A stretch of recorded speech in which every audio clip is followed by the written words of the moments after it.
ጸጉራችሁ ሚኒ ትዊስት ስትሰሩት ለምን እየተነቃቀለ የሚያስቸግራችሁ ይመስላችኋል? ሄይ ጋይስ፣ ሚኒ ትዊስት ስትሰሩት ጸጉራችሁ እየተነቃቀለ ካስቸገራችሁ ይሄንን አድርጉ። ሚኒ ትዊስቱን ከመሰራታችሁ በፊት በሚገባ ጸጉራችሁን ሞይስቸራይዝድ ማድረግ ይኖርባችኋል። ጸጉራችሁን ከታጠባችሁ በኋላ ወዲያው ትዊስት አትስሩት። እርጥበቱ እንዳለ ቅባት ቀብታችሁ 4 ወይም 3 ቦታ ስሩት። ከዛን ጸጉራችሁ እርጥበቱን እንዲመጣው ትተውታላችሁ። ያላችሁን ጭቃ ቅባት እየቀባችሁ መስራት። ደረቅ ያለበት ቦታ ላይ ውሃ ማስነካት ትችላላችሁ።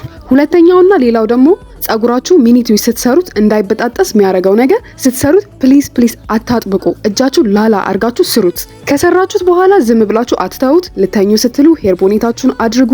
ውሃ በስፕሬይ አርጋችሁ እያረጠባችሁት ቅባት ቀቡት።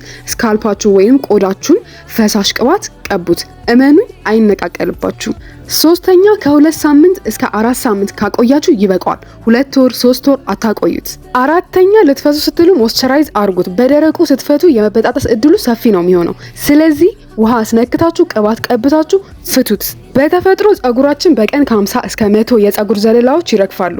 ያ ማለት ያረጁት የጸጉር ዘለላዎች አዲስ ለሚበቅሉት ቦታ እየለቀቁ ነው ማለት ነው። ሚኒ ትዊስት ተሰርታችሁ 2 ሳምንት ወይንም ከ2 ሳምንት በላይ ስታቆዩት እነዚህ ያረጁት ዘለላዎች ስለማይወጡ በምትፈቱበት ጊዜ የተነቃቀለ ይመስላችኋል። ይሄ ቪዲዮ ሊጠቅማችሁ ስለሚችል አድ ፌቨራይት አርጉት። እወዳችኋለሁ። ባይ